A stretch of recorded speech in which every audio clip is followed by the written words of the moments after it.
So on page 10, he has this concept of what's called economic democracy, which I thought was interesting. So he says, "You will not make as much money as those who serve the majority, for such is the law of the economic democracy of the market."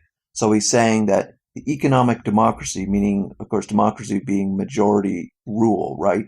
So as he was saying before in the other quotes about those that serve the most people and those that serve the market are the businesses that do well.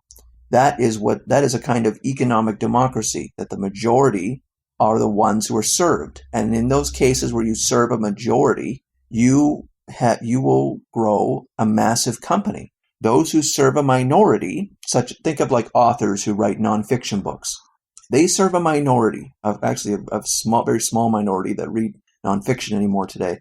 Those people don't become insanely wealthy.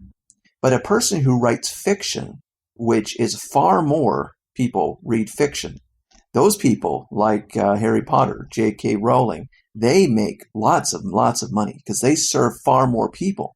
Now, going back to the quote on page 9 about justice, what do you think is more just, more cosmically just? Reading nonfiction or reading fiction? What do you think has more beneficial effects? Well, I think it's obvious that reading nonfiction can be far more informative.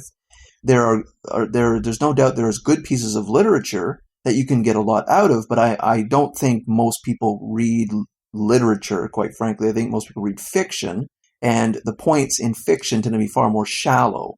But even comparing for the moment a great piece of literature and nonfiction, there's far less people who read that stuff, and yet it's also in far less demand, and yet I would argue it's far more beneficial. So in terms of cosmic justice, you would think that producing nonfiction or producing great works of literature would be what you should do, but not the market. The market actually says, oh no, actually most people are more interested in young adult or trashy romance novels.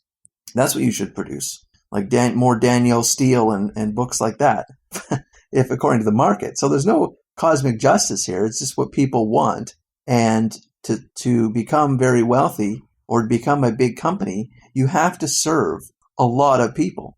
And that's what he means here by economic democracy.